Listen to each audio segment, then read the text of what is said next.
Votre quotidien La Loupe, de 8h à 9h sur La Première. Bonjour tout le monde, merci d'être avec nous sur La Première. Comme chaque jour, c'est Ligne Directe qui commence en radio et en télé pour vous apporter des sujets de proximité, des sujets d'importance, des sujets cruciaux et surtout une grande table ronde qui est installée à travers tout le territoire et à laquelle vous êtes fortement conviés à venir participer grâce au 258, que ce soit pour poser des questions, apporter des témoignages, apporter des réactions. Le téléphone est là pour vous, cette antenne c'est votre antenne, on ne vous le dira jamais assez, donc allez-y, profitez-en. Et aujourd'hui on va vous parler de musique, de l'impact de la musique dans la société. La musique, il paraît, elle adoucit les mœurs, mais apparemment, ce serait aussi un bon vecteur d'apprentissage de valeurs fondamentales comme la cohésion, le partage, l'esprit d'équipe. C'est ce qu'on va voir aujourd'hui puisqu'on va vous parler du dispositif Un orchestre à l'école. C'est un projet qui est porté par l'AFMI, l'association des formations de musiciens intervenants. On en profitera pour dire un mot sur ce qu'est cette association. Et pour parler de l'orchestre à l'école, donc on reçoit Charlie Doré qui est chef d'orchestre et Alain Guarès qui est donc directeur de l'AFMI. Bonjour à tous les deux. Bonjour. Et bien sûr, on va rappeler aux auditeurs, aux auditrices que cette émission est là pour vous. Donc n'hésitez pas à prendre votre petit téléphone et composer le 258 pour venir interagir avec nos invités. Ligne directe, c'est parti. Votre quotidien La Loupe, dans Ligne Directe, de 8h à 9h sur La Première. Donc tout d'abord, un grand bonjour et un grand merci à vous deux d'avoir accepté cette invitation. On va parler d'un superbe projet, d'un superbe dispositif, c'est même pas un projet car c'est en place, l'orchestre à l'école. Alors l'orchestre à l'école, c'est apparu en 1999 en France, depuis à peu près 2 ans ici sur le territoire. C'est un projet qui est porté par l'AFMI. Alain Guarès, vous en êtes le directeur. Pourquoi avoir importé ce projet, ce dispositif? Alain. Bonjour à tout le monde. Moi, je connaissais ce dispositif depuis longtemps et j'avais monté un premier projet à Wailou dans les années 2000 qui avait donc été à son terme sur des élèves de collège, 6e, 3e, style dispositif CHAM. Et donc, j'avais trouvé que intégrer la musique de manière un peu intensive au travers des écoles de tribu, tout ça, c'était assez motivant pour les élèves parce qu'ils retrouvaient du sens à revenir à l'école. Et donc les résultats scolaires, ils suivaient, tout ça. Donc je pense que c'était une bonne solution, en tout cas par rapport aux problématiques qu'on avait ici, d'échecs scolaires, etc. Et donc je me suis battu depuis toutes ces années pour mettre en place. Alors ça a été non sans mal parce que ça aboutit que il y a 2-3 ans effectivement. Et parce qu'il faut convaincre, parce qu'il faut des moyens aussi. Et puis il y a des grosses machines comme l'éducation nationale, tout ça, qui sont un peu frileuses à des nouveaux projets ou des choses comme ça un peu lourdes. Mais les temps ont changé, les gens ils ont changé aussi, et maintenant c'est possible et c'est plutôt une bonne chose parce que du coup on est vraiment accompagné maintenant par les différentes institutions parce qu'ils y croient. Donc voilà, on surfe un peu là-dessus pour le moment et puis les résultats sont là par rapport aux enfants. Donc voilà, c'est souvent dirigé dans juste un petit mot sur des lieux spécifiques, des zones géographiques où les enfants sont en difficulté, les cités, etc., des zones d'éducation prioritaire. On veut apporter autre chose et, comme je disais, redonner du sens à l'école. Donc la musique, à l'instar du sport, finalement, peut être un moyen, un vecteur de motivation à l'école et de recohésion sociale, finalement. Tout à fait. C'est un peu ça le but c'est vraiment voilà. Charlie Doré, vous êtes chef d'orchestre, vous gérez un petit peu ce projet donc au sein de l'école Saint-Michel au Mont-d'Or. Concrètement, qu'est-ce que c'est? Qu'est-ce que vous faites? Alors, je suis chef d'orchestre 1 heure par semaine, sinon j'enseigne la trompette et le trombone, voilà, à la FMI, au conservatoire. Et donc, pardon. Qu'est-ce que vous faites exactement? Quand on parle de l'orchestre à l'école, qu'est-ce que c'est? Voilà, c'est une classe lambda. Donc, ils ont commencé la musique en CE1, CE2, la chorale, avec des enfants de 7 ans, quoi. Voilà. Donc à l'époque, c'était avec les CMIT 3e année, les étudiants de la FMI. L'ICMIT, alors on peut rappeler déjà décrypter l'acronyme et puis...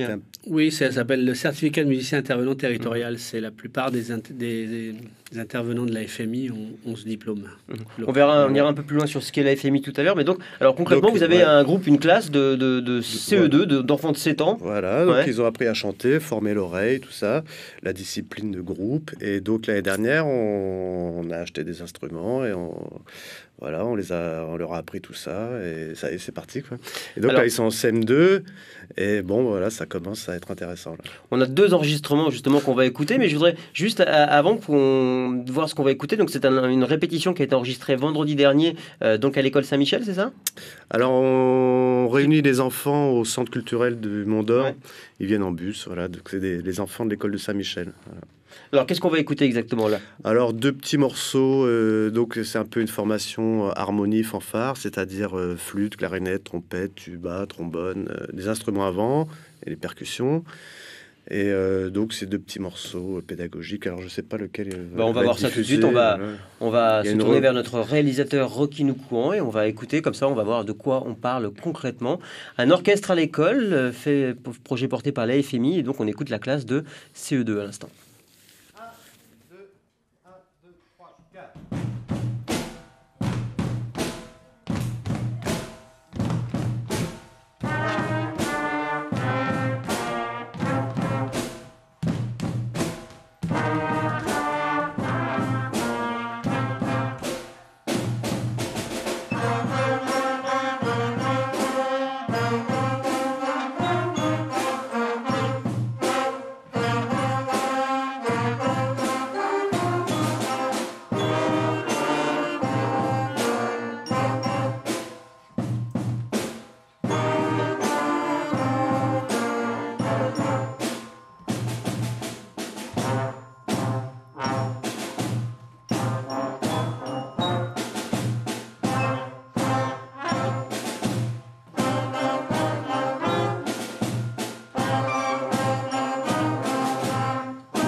Les chœurs de l'armée rouge, donc à bien se tenir. 8h23, on est de retour dans Ligne Directe. Charlie Doré, vous êtes chef d'orchestre, enfin, c'est vous qui encadrez cette formation-là. Il y a de l'émotion quand vous entendez ça. Ça se sent. C'est toujours intéressant de réécouter. Nous, quand on est dans le feu de l'action, on ne fait pas attention à tous les détails. Donc, c'est intéressant de s'enregistrer pour... Plusieurs reprises, vous avez quand même fait la grimace. Hein. J'entends Ismaël avec sa clarinette qui a les muscles fatigués, qui canarde, il envoie des canards un peu partout là. Et non, mais c'est super. Donc là, vous avez reconnu une reprise de Rock You. Et voilà. Donc là, on entend combien d'enfants? Ils sont combien? Ils sont 25 à peu près. Hein. Et avec une classe entière. C'est incroyable. Il y a combien d'heures de travail cumulées là pour arriver à ça? Je sais pas exactement. On a travaillé l'année dernière, donc une matinée par semaine, tous les vendredis matins. Donc, voilà. Pendant 1 an. Et puis bon, cette année, ça a été compliqué, évidemment, avec le confinement, tout ça. 3 heures par semaine dans un cadre scolaire, c'est-à-dire que des enfants de CE2 qui sont quand même à l'école, c'est pas quelque chose qu'ils vont aller faire par passion à l'extérieur. On arrive à ça. Voilà. Finalement, quelques... 1 an et demi, voilà. 1 an de pratique. Avec des enfants qui ne connaissaient rien au solfège il y a 1 an et demi. Je voulais rebondir là-dessus, justement. Alain Goret, directeur de la FMI. Si on regarde bien, il y a très longtemps, ce projet, il est né avant les orchestres à l'école en France par un programme qui s'appelle El Sistema au Venezuela, où on prenait les enfants des favelas et on leur mettait des instruments. Et donc, ça a mis en avant la problématique. A-t-on besoin, forcément, pour apprendre à jouer d'un instrument, de prendre des cours dans un conservatoire, etc. Certes, ceux qui veulent se professionnaliser ou approfondir, mais donner un instrument à un enfant, en 1 ou 2 ou 3 ans, on arrive à quelque chose... parce que c'est un petit peu... S'ils sont motivés, je ne sais pas ce que tu en penses, Charlie, mais c'est une autre façon d'anticiper les choses par rapport à l'enseignement dit classique du conservatoire. Parce que là, les enfants, on leur donne un instrument, ils l'emmènent chez eux, ils y font super gaffe et puis ils apprennent alors qu'ils n'ont pas toute la machine du conservatoire derrière. On va revenir un peu sur le rôle des parents parce que vous dites qu'ils l'amènent chez eux. Je ne sais pas si tout le monde est content quand son enfant revient avec un trombone ou un corps de chasse ou un saxophone à la maison. Mais ça, on va en parler un peu plus tard. Mais je voudrais savoir pourquoi est-ce que vous avez choisi l'école Saint-Michel. Alors là, vous avez parlé de l'Amérique du Sud, dans les favelas. Vous avez choisi Saint-Michel parce que c'est une favela à nous, ça? Non, c'est pas une favela. Alors, j'explique après. Donc, il faut que je recontextualise. Ces projets, ils sont montés. On est au moins 5 ou 6 partenaires.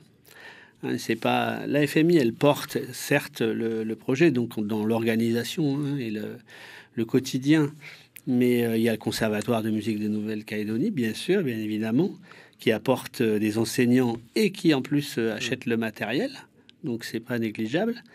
Il y a la commune qui, elle, ça vient d'elle au départ l'initiative, c'est-à-dire on leur a proposé, mais c'est elle qui a validé et qui avait envie de le faire, et c'est elle qui a choisi l'école. Parce que effectivement, dans cette école, il y a beaucoup de jeunes de Saint-Louis et que voilà, c'est dans des zones d'éducation prioritaire dont je parlais tout à l'heure. Il y a aussi la direction de l'enseignement finalement qui est importante parce que elle valide le projet et donc les inspecteurs et inspectrices valident ce projet pour que les enseignants et l'école et la directrice, tout le monde accompagne celui-ci. Il y a aussi l'État qui finance, la mission aux affaires culturelles. Donc, vous voyez, c'est pas une personne ou une entité. Hein. Nous, on s'est regroupés et nous, effectivement, on gère le quotidien. Mais alors, quel est le rôle effectif de la musique dans ce dispositif finalement? Parce que là, vous dites qu'il y a des moyens, il y a de l'attention particulière qui est portée. Alors, on va revenir un petit peu sur les résultats et les objectifs qui sont atteints ou pas. Mais quelle est, à votre avis, la particularité de la musique ou du fait d'avoir un orchestre plus que, je sais pas moi, un club de foot ou un club d'échecs ou simplement d'avoir apporté de l'argent et de l'attention quelque part? Quel est le plus de la musique? Ça dépend. C'est un peu comme les sports co, oui, effectivement. On l'a vu, le slogan de la Coupe du Monde, c'est quand on est ensemble, on est plus fort. Et la musique, c'est quelque chose qui peut pas se faire, surtout dans les orchestres, qui peut pas se faire seul. Elle marche que si tout le monde fait son job, quoi. On n'a pas le côté compétition, on a vraiment le côté harmonie. Ça, on est exempt de tout esprit là, de compétition, et c'est le groupe qui compte et l'unité de la classe. Et ça, c'est super important d'arriver à créer un bon groupe classe parce que tout le monde se motive et à la fin, il n'y a personne qui a perdu, il n'y a personne qui a gagné, c'est tout le monde qui a gagné, c'est ça? Il faut que tout le monde y arrive. Hein. Si on entend Ismaël à la clarinette qui fait des canards, il va retravailler, puis après ça ira. Mais alors justement, là, il y a un objectif commun, il y a un côté cohésion, il y a aussi une deadline, un objectif à atteindre. Et tout le monde n'est pas égal par rapport à ses capacités en musique, ses capacités à travailler à la maison. Donc justement, quand l'objectif est commun, est-ce qu'il n'y a pas l'émergence de potentiels maillons faibles et du coup d'accroître encore la différenciation, voire l'exclusion?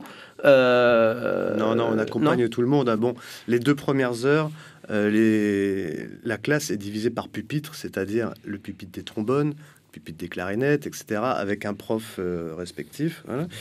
Et donc, on soutient les plus faibles. Voilà. On n'est pas là pour faire des virtuoses, mais justement, l'objectif, c'est vraiment d'avoir un groupe avec une bonne cohésion. Oui, mais entre les enfants, on sait que c'est pas toujours douceur et tendresse. C'est la spécificité de cette école, de ces classes orchestres. C'est justement le fait que les enseignants, ils font super attention à ça. C'est-à-dire que tout le monde, on fait attention à tout le monde, qu'il soit moins bon ou meilleur. Et on va accompagner les meilleurs pour leur dire tiens, va t'inscrire au conservatoire, va prendre des cours pour ceux qui veulent. Et puis les autres, on les encourage. Et puis on essaye de faire le groupe classe, comme je disais, tout le monde s'entraide. Alors pourquoi on y arrive avec la musique? Parce qu'encore une fois, ça apporte de la deadline. J'imagine que vous avez peut-être des projets de production, de diffusion, etc. Donc avec une deadline, c'est quand même un groupe qui doit avancer ensemble. Pourquoi est-ce qu'on y arrive avec la musique? On n'y arrive pas dans une classe, pareil, avec un examen, une deadline, mais on n'arrive pas à faire avancer tout le monde au même rythme. Pourquoi on y arrive avec la musique? On n'a pas d'objectif. L'objectif, c'est vraiment que les enfants s'épanouissent et qu'ils soient contents de venir à l'école, qu'ils aient de meilleurs résultats scolaires. Finalement, le côté musical arrive parce que finalement, c'est pas au-delà de la musique, il ne faut pas appliquer les méthodes d'éducation que vous appliquez au sein de cet orchestre, même dans les cours de maths, d'histoire géo. C'est une vraie question. C'est pas mon métier. Moi, j'ai juste un petit témoignage. Donc là, on parle des orchestres à l'école, c'est en primaire. Hein. Mais on a un dispositif au collège qui s'appelle CAR, classe artistique renforcée. Et donc un dispositif où on a une classe du collège de Boulary, par exemple, qui termine, qui est en 3e, donc elle a commencé en 6e, c'est la 4e année. Et ce qui a toujours un petit peu, ce qui nous a toujours impressionné dans cette classe, c'est que il y a peu d'absence. Et même à la fin, quand le 8 décembre, il n'y a plus d'élèves au collège, ils sont toujours là. Il y a cette motivation qui à être, encore une fois, je répète, tiens, l'école, c'est intéressant, j'y vais, ça m'intéresse parce qu'il se passe ça aussi. Alors bien sûr, il y a des choses un peu moins bien, mais en tout cas...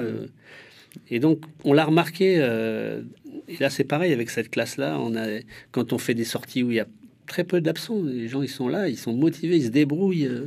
Et ça c'est instantané quand vous arrivez avec ce projet-là, les partitions, les pupitres et tous les instruments un petit peu volumineux, tout ça, les enfants ils ont un engouement direct ou ça vient après la pratique et quelques exercices? Oh, dès le début, ils ont joué le jeu.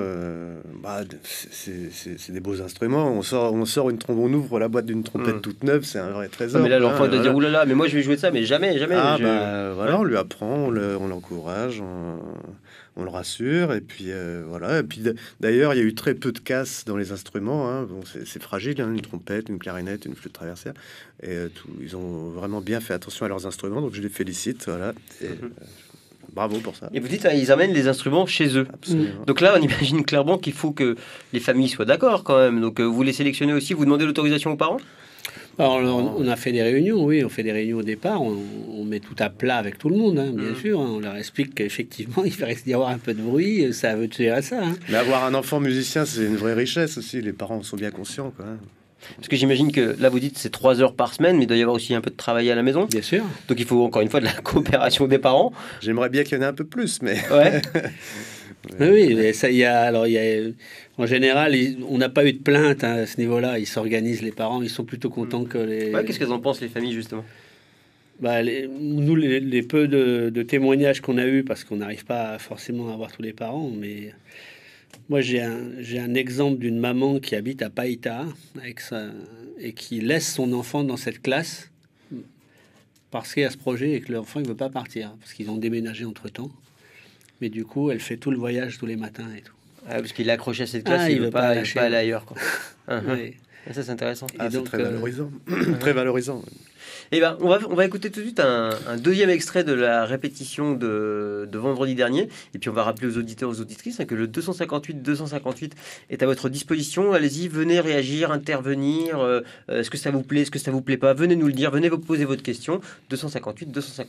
Tout de suite, on écoute un extrait de l'enregistrement de la répétition de l'orchestre à l'école de l'école de Saint-Michel de vendredi dernier.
En direct de l'Orchestre National de Paris, 3e. Pardon. Donc on écoutait l'orchestre à l'école de Saint-Michel. Ce que vous venez d'entendre a été réalisé par des enfants de 7 ans. Voilà. Hein. Donc, juste pour recadrer un petit peu, 7-8 ans, c'est ça? Ouais. Donc, l'orchestre à l'école, un projet porté par la FMI depuis 2 ans du côté de l'école de Saint-Michel. Comment est-ce que ça a été mis en place Qui forme les enfants? Qui sont les professeurs?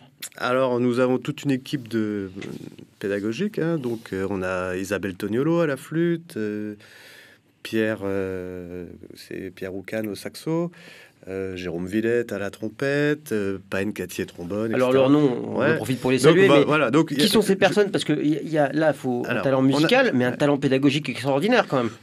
J'imagine. Oui, absolument. Ouais. On a des profs de conservatoire, des profs patentés. Voilà. Donc j'ai réuni une équipe avec des gens que ça motivait, qui croient en cette pédagogie de groupe. Et, voilà, Parce qu'on dit souvent qu'un bon mathématicien n'est pas forcément un bon professeur. Est-ce qu'un bon musicien c'est un peu la même chose, non? Non, voilà, il faut aimer transmettre. Hein, c'est l'amour de la transmission aussi, c'est super important. Et en quoi ça consiste justement cette transmission? Surtout que là, on joue de la musique classique, enfin en tout cas de la musique avec des instruments de musique classique, même si vous faites des reprises de musique moderne comme on l'a entendu. Là, quand on parle de transmission, il y a un peu une scission par rapport à la culture océanienne aussi quelque part, finalement. C'est-à-dire que là, on a choisi des morceaux adaptés au niveau des enfants. Donc, c'est vous savez, les partitions, ça se classe. Il y a plusieurs niveaux. Après, on jouera des choses océaniennes ou kanak, du kaneka. On pourra tout jouer. Hein. De toute façon, les vents, ça s'adapte à tous les styles de musique, hein, que ce soit en salsa, en rock, en jazz, en reggae. Voilà. Et justement, là, les morceaux qu'on entend, qui c'est qui décide un petit peu de sa sélection? Je choisis par rapport au niveau des enfants. Donc là, on a commencé niveau 0,5. Là, on passe au niveau 1. Ouais. Voilà. Et c'est quoi les objectifs musicaux? Alors, on a parlé des objectifs pédagogiques, mais les objectifs musicaux, déjà, c'est un projet qui se porte sur le long terme ou après, ces enfants, une fois qu'ils passent en CM1, CM2, ou ils partent ailleurs? J'espère que ça tiendra le plus longtemps possible. Donc, l'année prochaine, on va tout faire pour qu'il y ait une belle transition vers le collège. Et accompagner les mêmes élèves. Voilà, ils iront certainement, une grande partie de ces élèves iront certainement au collège de Boulard. Là, on peut imaginer que ça peut être très très loin. Alors. L'enseignement musical, créer de toute façon, des vocations, créer des envies, créer une motivation. Ouais. C'est 10 ans, hein, l'apprentissage d'un instrument, il faut une dizaine d'années pour faire les choses bien. Quoi. On a parlé de la transmission de la musique. À la Guarès, vous êtes le directeur de la FMI, l'association des formations des musiciens intervenants. C'est-à-dire, alors, qu'est-ce que c'est que la FMI? À quoi elle sert? C'est justement pour apporter des outils pédagogiques aux musiciens pour qu'ils puissent aller transmettre un petit peu partout sur le territoire? C'est ça le rôle de la FMI? Entre autres. C'était la mission de départ. Ouais. Aujourd'hui... Créé en 2002. Ouais.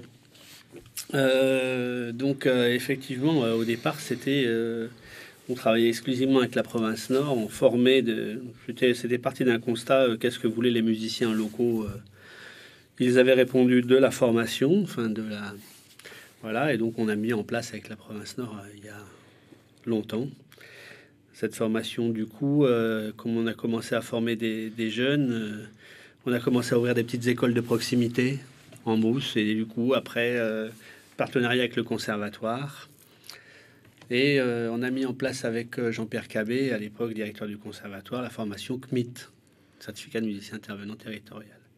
On a formé 80 personnes aujourd'hui, donc avec ceux qui ont un diplôme local qui est le CMIT, mais il y en a pas mal qui sont partis en France passer un diplôme universitaire de musicien intervenant.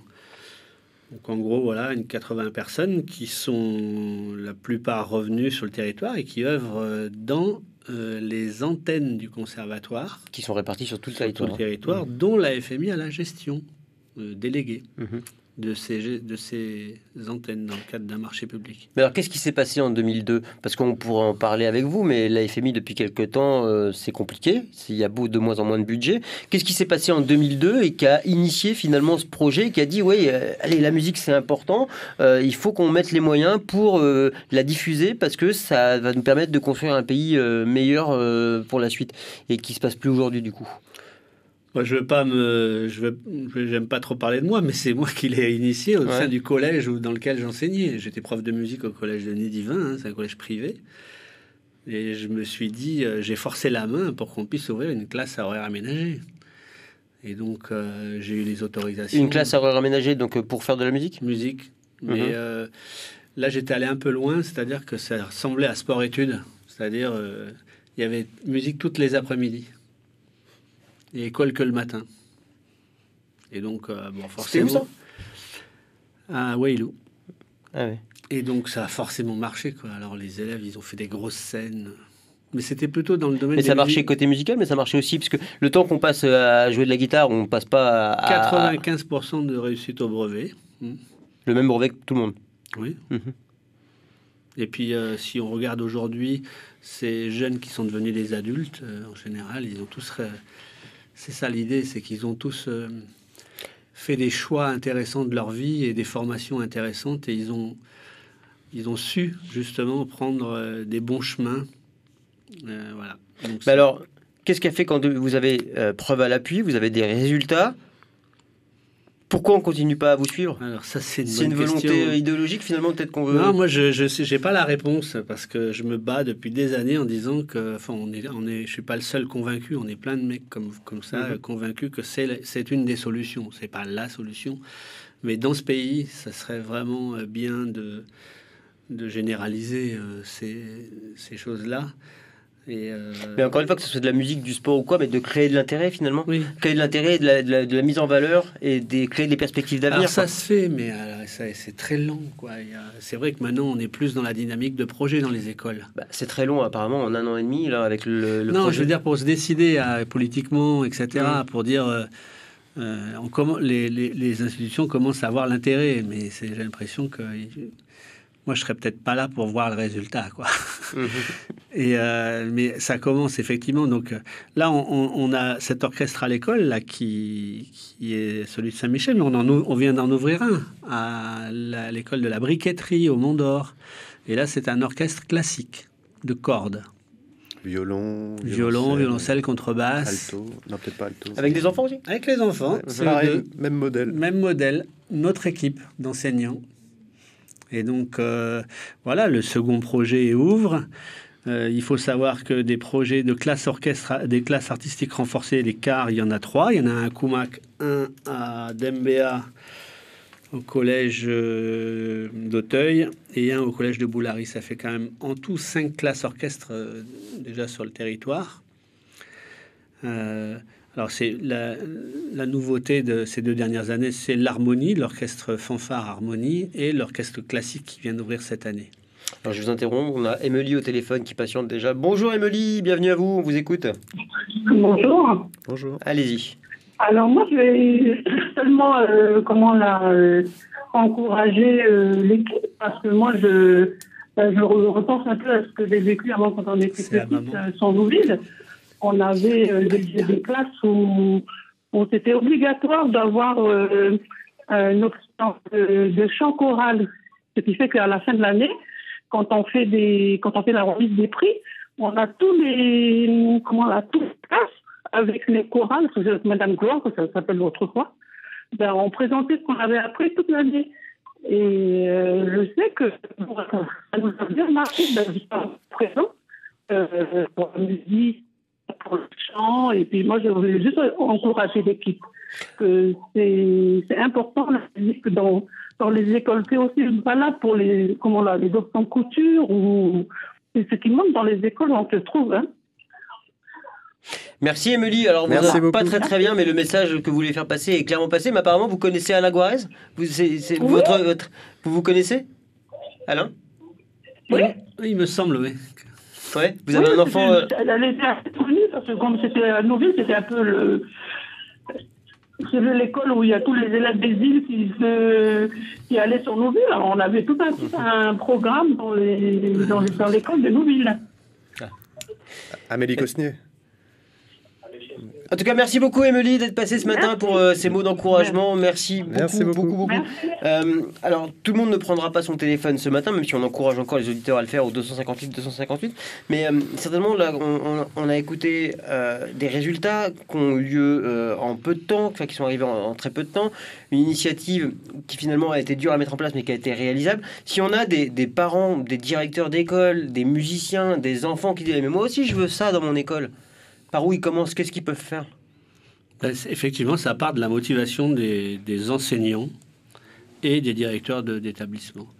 Après, ils nous contactent, ou ils contactent le conservatoire, ou nous-mêmes, et puis après, on les aide à mettre en place. J'ai peut-être pas parlé de la Fondation Orchestre à l'école en France, mais dont on est donc adhérent.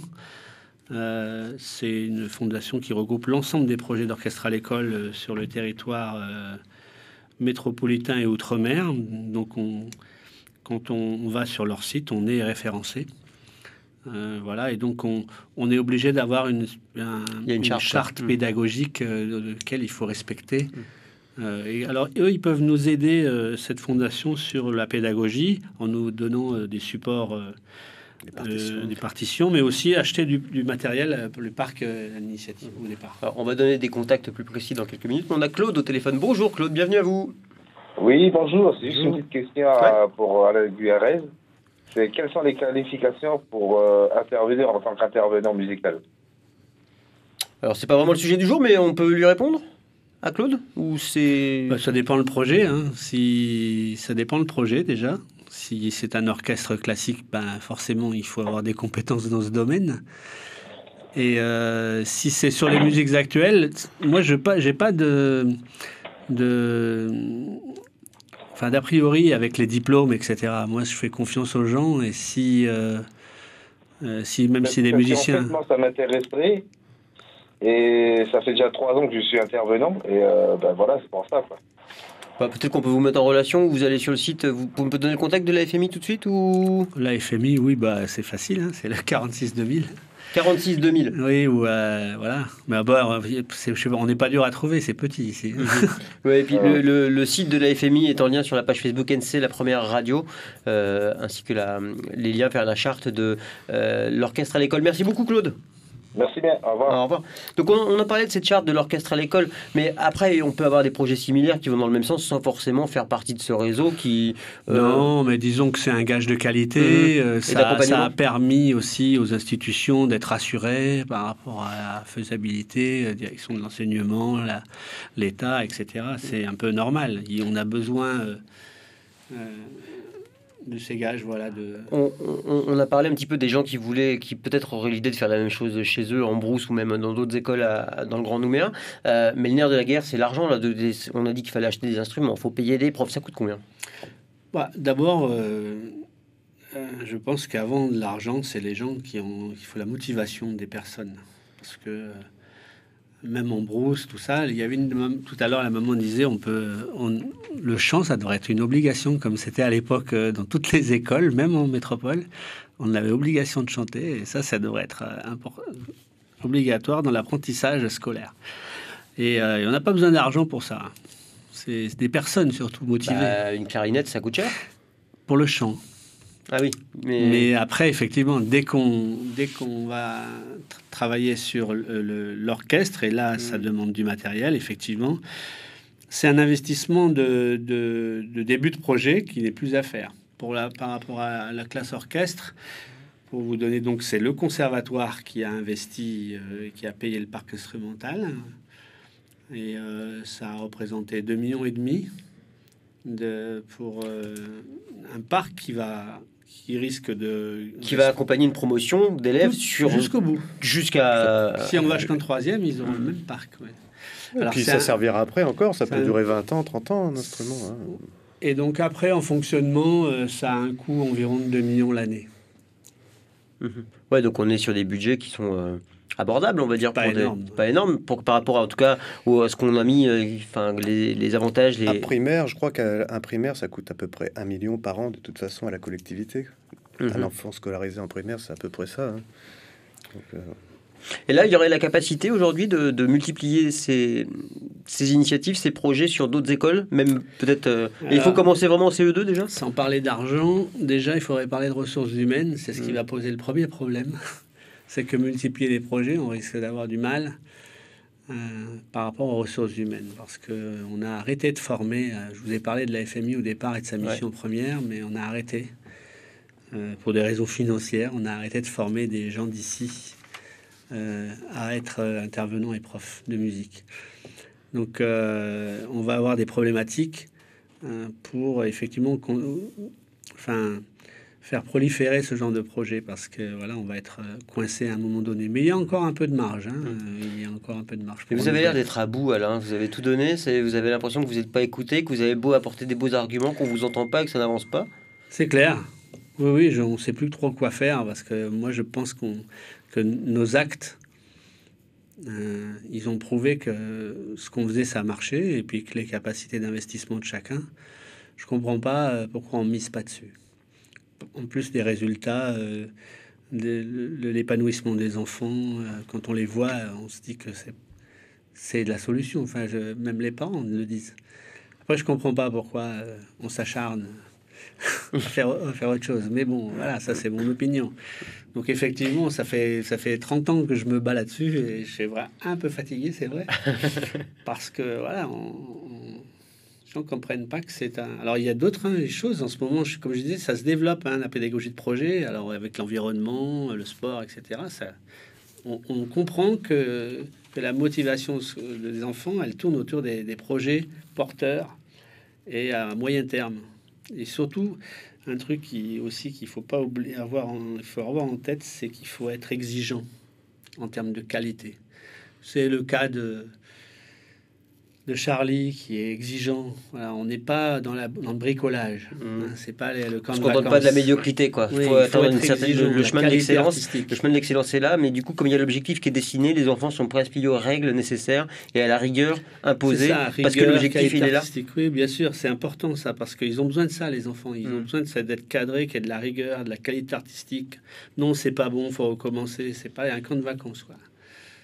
Ça, et vous, en tant que donc chef d'orchestre de ce projet, d'ailleurs tous les deux, vous êtes musiciens avant d'être pédagogue, qu'est-ce que ça vous apporte finalement, cet échange que là vous avez avec ces enfants, qui est un public lequel vous ne voyez pas normalement, quoi. Enfin, au conservatoire, vous êtes sur une autre population, clairement. Donc, qu'est-ce que ça vous apporte ? Ben voilà, on a envie de s'investir justement, de démocratiser la musique, donc on peut le faire à travers ce genre d'action. Et bon, la musique m'a beaucoup apporté, j'ai envie d'offrir ça aux enfants. Mais bon, j'enseigne aussi le lundi, mardi à Coné, donc à Dombéa aussi, donc ça s'adresse à tous les publics. Quand on lit, alors non pas la charte, mais un petit peu le règlement intérieur ou le communiqué de presse un petit peu concernant les orchestres à l'école, on dit que c'est aussi un dispositif fait pour ouvrir l'école sur la région Océanie et sur le monde. Alors, comment et pas pourquoi, mais quels sont les moyens mis pour élargir? Il y a des échanges après, je sais pas s'il y a des dispositions comme ça en Polynésie ou à Wallis ou à Fidji, de dire on va faire des échanges même via internet ou des choses comme ça, des projets de ce type. On devait aller en Nouvelle-Zélande avec les 3e, donc le projet CAR, un peu plus grand, mais bon, avec le coronavirus, tout ça, toutes les sorties évidemment ont été annulées. Et voilà, c'était dans les pays de la région, c'est très développé, dans le monde anglophone, que ce soit en Australie, en Nouvelle-Zélande, à Tonga, j'encourage tout le monde à jeter un œil sur Internet aux écoles de Tonga. Ils ont tous des harmonies de ce type-là dans chaque collège, en fait. Plus des brass bands, c'est-à-dire qu'ils ont uniquement des cuivres, trompettes, trombones, tuba. C'est très ancré dans la culture. D'accord. Ouais. À Tonga. Ouais. D'accord. Donc c'est quand même une petite île de moins de 100 000 habitants.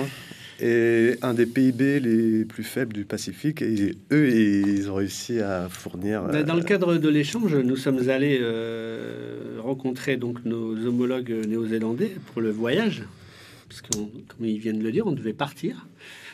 Et on a été stupéfait que dans chaque collège, il y a un conservatoire à l'intérieur. Il n'est pas à l'extérieur, il est dans l'établissement. Et il y a un maximum de gamins qui pratiquent la musique de manière assez lourde, en plus, en option, et avec des examens, etc. C'est quelque chose de normal, là-bas. Il n'y a pas de... Et puis des moyens y sont mis.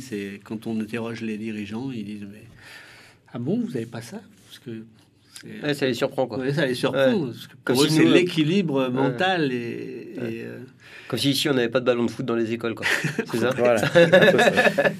Et du coup, la musique vraiment harmonique, orchestrale, comme ça peut vraiment être un moyen de plus de fédérer les îles entre elles dans le Pacifique et de créer de la cohésion, de la rencontre et du partage. Fait, ouais. Bon, c'est clair que ça demande des moyens. Ouais. Non, on est au tout début. Déjà que les instruments avant, culturellement en Calédonie, c'est assez récent. Hein, donc, on est au tout début, mais on verra, dans 10 ans, 20 ans, j'espère que ça ira beaucoup plus loin, quoi. Et là, les projets, donc, il y a des projets de concerts, des projets de, je sais pas, de démonstration, d'enregistrement. Là, on a fait un petit concert avec les enfants de Saint-Michel.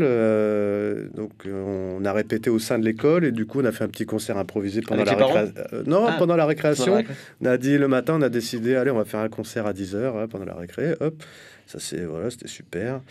Et puis là, on va certainement aller faire un petit mini-concert au conservatoire, emmener les enfants peut-être dans 2 mois, je sais pas. Et puis, bon, la fin de l'année, les concerts de fin d'année, comme d'hab. Et là, ce dispositif issu des enfants qui ont commencé, donc qui étaient en CE2, qui maintenant sont en CM1, etc. Est-ce qu'il va y avoir un renouvellement, une nouvelle classe créée dans la même école avec les CE2 de nouveau, etc. Là, c'est mon rêve.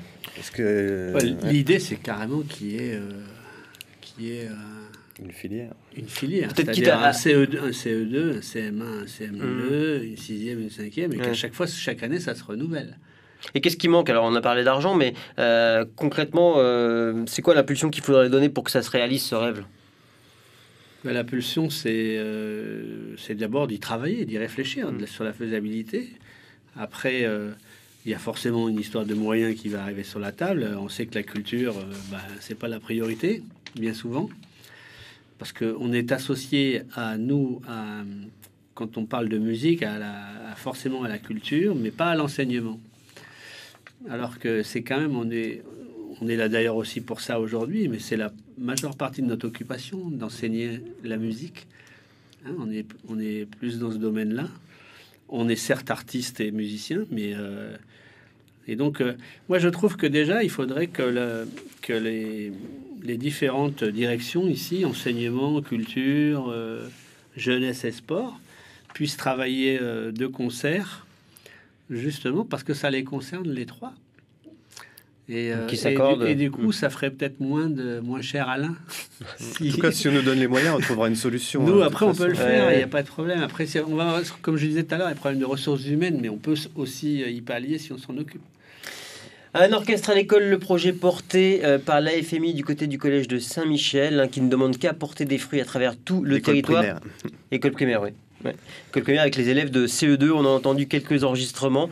Voilà, vous pouvez retrouver cette émission en podcast comme toutes les autres d'ailleurs, et puis elle sera rediffusée tout à l'heure à midi, à partir de midi et quart, sur votre télé préférée. Alain Guarez, directeur de l'AFMI, merci beaucoup d'avoir été avec nous, et Charlie Doré, chef d'orchestre de ce projet et musicien intervenant au conservatoire, merci d'avoir été avec nous également.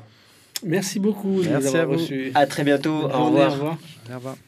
Voilà, Ligne Directe, première partie, c'est terminé.